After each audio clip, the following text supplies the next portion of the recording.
অথচ আমার নবী জান্নাতের মালিক এটা বললে বেদাতের ফতোয়া দেয়, শিরিকের ফতোয়া দেয়। আছে না নাই? বলে যে নবী কিয়ামতের মাঠত নিজের হলো নিজে টেনশন তাইব, আবার আরে কি দিব। একটু জোরে বলবেন না নাউজুবিল্লাহ। মুসলমান মরতে হবে কিনা? আমাদের কি আগুনে পোড়ানো হবে মরলে, নাকি দাফন করা হবে? বলেন না। আমাদের কি হিন্দুদের মতো আগুনে পোড়ানো হবে? তো দাফন করার সময় কি করেন? দাফন করার সময় কি করেন? বিসমিল্লাহি ওয়া আলা। এতদিন তো বলছেন অমুক নেতার চরিত্র ফুলের মতো, অমুক নেতার চরিত্র ফুলের মতো পবিত্র, কিন্তু মারা যাওয়ার পরে সেই নেতা কি আর কোনো কাজে আসবে? বলেন আসবে? আসবেন একজনের চরিত্র, তিনি হলেন রহমতুল্লিল। এটা সবাই বলেন রহমতুল্লিল। আমাদের নবী হলেন রহমতুল্লিল। বলবেন বিসমিল্লাহি ওয়া আলা মিল্লাতি রাসূলিল্লাহ। মাটি দেওয়ার সময় বলি, আল্লাহ এই লোকটাকে তোমার নামে তোমার নবীর মিল্লতের উপরে সুপর্দ করে দিলাম। মুনাফিক মারা গেল একই কথা, মুসলমান মারা গেল একই কথা, মুমিন মারা গেল একই কথা, কবিরা গুনাহগার মারা গেল একই কথা, সগীরা গুনাহগার মারা গেল একই কথা, আল্লাহর ওলি মারা গেল একই কথা, বদকার মারা গেল একই কথা, চোর মারা গেল একই কথা, ডাকাত মারা গেল একই কথা, বুজুর্গ মারা গেল একই কথা। কারণ মিল্লাতে রাসূল ছাড়া মুসলমান কখনো কিয়ামতের ময়দানে নাজাত পাবে না। এজন্য যারা আমার নবীর সাথে আদাওয়াতি রাখে, দুশমনি রাখে, এদেরকে শর্মিন্দা হতে হবে। আল্লাহ তাআলা এজন্য বলেছেন সূরা মুনাফিকুনের আয়াত, আমি ওই জন্য পড়েছিলাম। আল্লাহ বলেন ওয়ালিল্লাহিল ইজ্জাতু ওয়া লিরাসূলিহি। ইজ্জত কার জন্য? একটু সবাই বলেন কার জন্য? ওয়া লিরাসূলিহি। ইজ্জত বলেন আমার রাসূলের জন্য। ইজ্জত কার জন্য? ওয়ালিল মুমিনিন। ইজ্জত কার জন্য? ওয়ালাকিন্নাল মুনাফিকিন। আল্লাহ বলেছেন মুনাফিকরা লা ইয়ালামুন। ইজ্জত করা দূরের কথা, ইজ্জত পাওয়া দূরের কথা, মুনাফিকরা ইজ্জত সম্পর্কে জানেও তো জানে না। বিদায় তো দুনিয়ার বিতলামি যা আছে সব করে, দুনিয়াতে যত বদমাশি আছে সব করে। সকালবেলার ইমানদার, বিকেল হলে আল্লাহ আমাদেরকে হেফাজত করুক। আপনারা কি আমার কথায় কষ্ট পাচ্ছেন? ঈমান আমল ঠিক করা বেশি দরকার। এখন মানুষের মধ্যে আমানতদারিতা নাই, বিশ্বস্ততা নাই। ছেলে মেয়েরা মা বাবার সাথে ধোঁকাবাজি করতেছে, মা বাবা ছেলে মেয়ের সাথে ধোঁকাবাজি করতেছে, স্বামী স্ত্রীর সাথে ধোঁকাবাজি, স্ত্রী স্বামীর সাথে ধোঁকাবাজি। আছে না নাই সমাজে? সমাজে তো শান্তি যদি আমরা পেতে চাই, শান্তির সমাজ যদি আমরা চাই, আমার নবীর দামান ধরা দরকার। আছে না নাই? তো নবীর দামান ধরলে, নবীর গুলামি করলে, নবীর গুলামির মধ্যে জীবন কাটালে সম্মান বাড়িয়ে দিবেন কে? তা আমরা কিন্তু নবীর গুলামির মধ্যে নাই, আমরা দুনিয়ার গুলামিতে ব্যস্ত হয়ে পড়েছি। একটু চিন্তা করা, হুঁশ করা দরকার। আছে না নাই? একটু ভাবুন, চিন্তা করুন। যে জীবন তো শেষ জীবন নয়, এই জীবন তো আমাদের জন্য শেষ জীবন নয়। আমার নবী এই জন্য বুখারী শরীফের একটা হাদিস দেখা যায়, কথায় কথায় মনে পড়লো। আল্লাহর পেয়ারা হাবিব রাহমাতুল লিল আলামিন, নবীজির জলিলুল কদর সাহাবা সাইয়্যিদনা আবু হুরায়রা রাদিয়াল্লাহু তাআলা আমার নবীকে কত ভালোবাসতেন, নবীজিকে কত সম্মান করতেন। ওনার আসল নাম হলো আব্দুল্লাহ অথবা আব্দুর রহমান, যার হাদিস কিতাবের মধ্যে সবচেয়ে বেশি বর্ণিত হয়েছে। যিনি আমার রাসূল থেকে সবচেয়ে হাদিস বর্ণনা করেছেন সাইয়্যিদানা আবু হুরায়রা রাদিয়াল্লাহু তাআলা আনহু। উনি একটা বিড়াল ছানা পালতেন, বিড়াল ছানা দেখতেন, রাখতেন সব সময় নিজের সাথে। দেখুন সাহাবায়ে কেরাম নবীজিকে কত ভালোবাসতেন। বিড়াল ছানাটা সব সময় জামার আস্তিনের ভিতরে করে নিয়ে রাখতেন, আমার দয়াল নবীর কাছে এসে বসে থাকতেন। আহলে সুফা বলা হয় তাদেরকে। প্রায় 70 জন সাহাবা, যাদের কোনো ঘর বাড়ি ছিল না, যাদের কোনো সন্তান ফ্যামিলি পরিবার ছিল না, খাবার পেলে খেত, না পেলে খেত না, নবীজির দরবারে বসে থাকতেন। আমার নূরানি নবীর নূরানি চেহারা দেখে দেখে ওই সাহাবীদের জীবন কেটে যেত।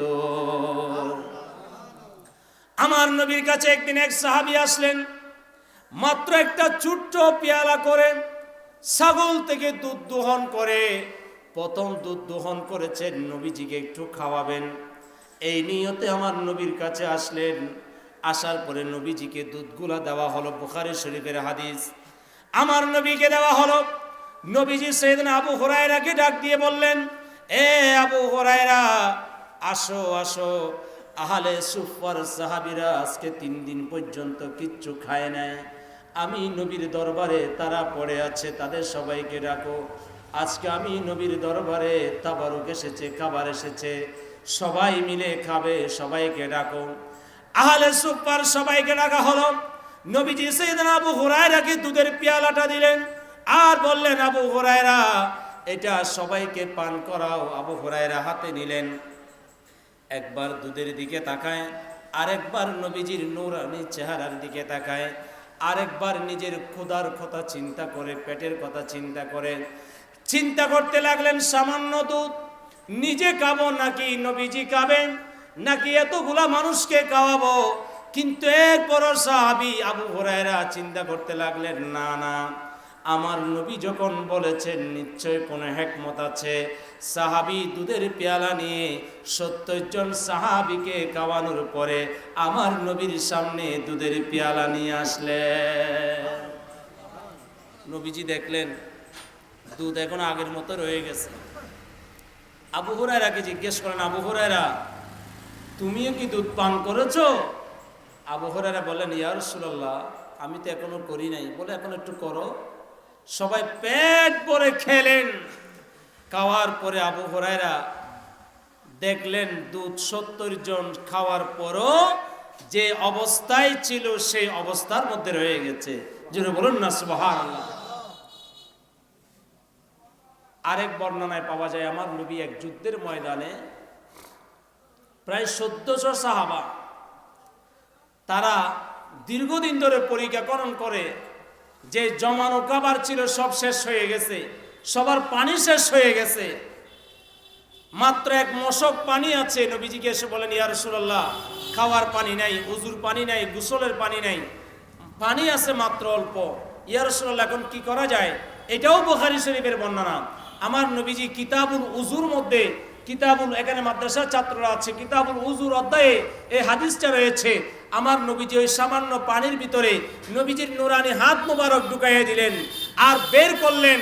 বললেন, সাহাবীরা, আমার এই 5টা আঙ্গুলে আল্লাহ তাআলা 5টা ঝর্ণা সৃষ্টি করেছে, তোমাদের যার যা লাগে আমার এই হাতের আঙ্গুল থেকে তোমরা পানি পরিপূর্ণ করে নাও। জোরে বলেন সুবহানাল্লাহ। আমার নবীজির 5টা আঙ্গুল হাতের ঝর্ণা হয়ে গেল। আর আলা হযরত সে হাদিসকে নাতের কলি বানিয়ে দিলেন। জোরে বলেন না সুবহানাল্লাহ। আলা হযরত বলেন, আঙ্গুলিয়া पैसे परे टूटे प्यासे जूमे करे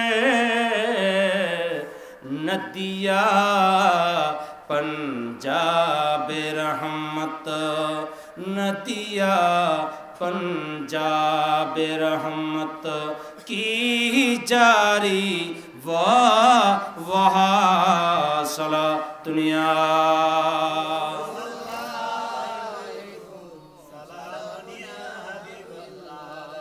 আলা হযরত বলেন, আমার নবীজির হাত মুবারকের মধ্যে আল্লাহ তাআলা এমন 5টা আঙ্গুলে এমন 5টা ঝর্ণা বের করে দিলেন। 1400 সাহাবা সবাই নিজের পাত্র পরিপূর্ণ করলেন, নিজের মশক পরিপূর্ণ করলেন, নিজের কলসি পরিপূর্ণ করলেন।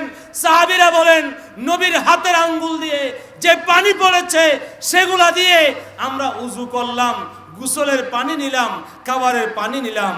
এরপর আমার নবীর হাতের আঙ্গুলের পানি বন্ধ হয়ে যায় নাই, মনে হলো নবীর হাতের আঙ্গুল দিয়ে পানির নদী বের হয়ে পড়েছে। যেটা বলেন সুবহানাল্লাহ। সে রহমতুল লিল আলামিন নবী বলতেছেন, কিতাবুজ যাকাতের মধ্যে আবু হুরায়রা হাদিসটার বয়ানকারী, আমার নবী আবু হুরায়রা বলে ডাক দিয়েছেন। আবু হুরায়রা মানে হলো বিড়ালের বাপ। আবু হুরায়রা মানে কি? বিলাই নো আছে, বিলাই, বিলের বাপরে আরবিত হদে আবু হুরায়রা। আবু বিলাই একদিন নেই তুন বাইরে দূর মাইজান নবীর সামনে আল্লাহ রসুলের মজা করে হদে ও আর আবু হুরায়রা, যেটা বলুন না সুবহানাল্লাহ। আন নবীও মাঝে মাঝে কৌতুক করত, মেজা হয় বেড়ে। আল্লাহর পেয়ারা হাবিব যখন ডাক দিয়ে বলেন ইয়া আবা হুরায়রা, হে আবু হুরায়রা। আবু হুরায়রা বলেন আজকে থেকে সাহাবীরা আমাকে আব্দুল্লাহ ডাকবে না, আব্দুর রহমানও ডাকবে না। আমার নবীর নুরানি জবান দিয়ে যেটা বের হয়েছে এখন থেকে আমার নাম সেটাই হয়ে যাবে। এই জন্য কারো ঘরে সন্তান হলে বাবা মারা, সচেতন মা বাবা যারা, এরা নিজেরা নাম রাখে না, একজন আলেমকে দাওয়াত দিবেন, সুন্নি একজন আলেমকে দাওয়াত দিবেন, তাকে দিয়ে আপনার ছেলের নাম রাখাবেন, ছেলের জন্য একটু দোয়া করাবেন, মেয়ের জন্য দোয়া করাবেন। কারণ আলেমদের জবান দিয়ে নাম রাখলে সেই নামের মধ্যে বরকত আছে না নাই? আপনি রাখলে তো রাখবেন আকাশ বাতাস, টিটু বিটু এগুলো রাখবেন আপনি। আপনি তো নামের অর্থ জানেন না, আপনি নাম রাখবেন একটা, কিন্তু নামের সাথে কামের একটা তাসির আছে না নাই? এই জন্য আমার নবী বলেন সুন্দর নাম রাখা এটা মা বাবার দায়িত্ব। সন্তান ভূমিষ্ঠ হলে সন্তানের জন্য 7 দিন 14 দিন 21 দিনের মাথায় সুন্দর একটা নাম রাখা, আকিকা করা, এটা সন্তানের প্রতি মা বাবার হক। জোরে বলেন না সুবহানাল্লাহ। মুহতারাম হাজিরিন, আমি কথা আস্তে আস্তে শেষের দিকে যাব, রাত গভীর হচ্ছে, আমিও শহরে যাব। আমি বলতেছিলাম এই কথা যে আল্লাহর পেয়ারা হাবিব রহমতুল আলামিন এই দুনিয়ার সব কিছু আপনার জন্য মিশা হয়ে যাবে, কবরে একজন মাত্র ব্যক্তি আপনার জন্য কান্ডারি হয়ে আসবে, তিনি হলেন রহমতুল লিল আলামিন। হাদিসে পাকে দেখা যায়, মেশকাত শরীফে কিতাবুল ঈমানও অনেক লম্বা লম্বা হাদিস আছে। আমার ভাইয়েরা আলিমে পড়ে, আলিম ক্লাসে মেশকাত শরীফ আছে, কিতাবুল ঈমান আছে। সেখানে হাদিসে পাকে দেখা যায় এই যে মানুষ যখন মারা যায়, মানুষ মারা যাওয়ার পরে তাকে যখন দাফন করা হয়, দাফন করার পরে আত্মীয় স্বজন সবাই কবরস্থান থেকে চলে আসে। আসার পরে এখনো বেশি দূরে যায় নাই, এত দূরে গিয়েছে যত দূরে গেলে পায়ের আওয়াজ এখনো মইয়ত শুনতে পায়। এতটুক যেতে না যেতে কবরের মধ্যে 2 জন ফেরেশতা আসবেন। কয়জন? একটু সবাই বলেন কয়জন? ফেরেশতাগুলোর নাম কি একটু বলেন, বলেন। মুনকার, মুনকার खड़े हैं मुनकर नकीर सरवर, न कोई हामी न कोई आबर, बता दो आकर शफीए महशर, बता दो आकर मेरे पैगंबर के सख्त मुश्किल जवाब में है, उठा दो पर्दा, একটু সবাই পড়েন, उठा दो पर्दा दिखा दो चेहरा, उठा दो पर्दा दिखा दो चेहरा, के नूरे बारी हिजाबों में है ज़माना तारीक हो रहा है, सलातुनिया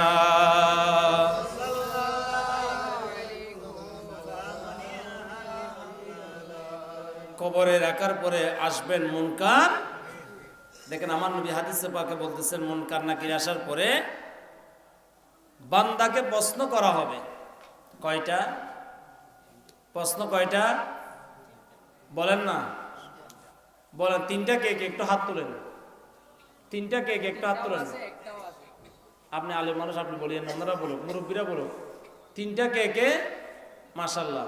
তিনটা হলো কমন প্রশ্ন, কিন্তু আনকমন হলো প্রশ্ন করা হবে একটা। প্রশ্ন কয়টা? একটু সবাই বলুন, প্রশ্ন কয়টা? তিনটা করা হবে, এটা সব কিতাবে আছে, এটা সব এটা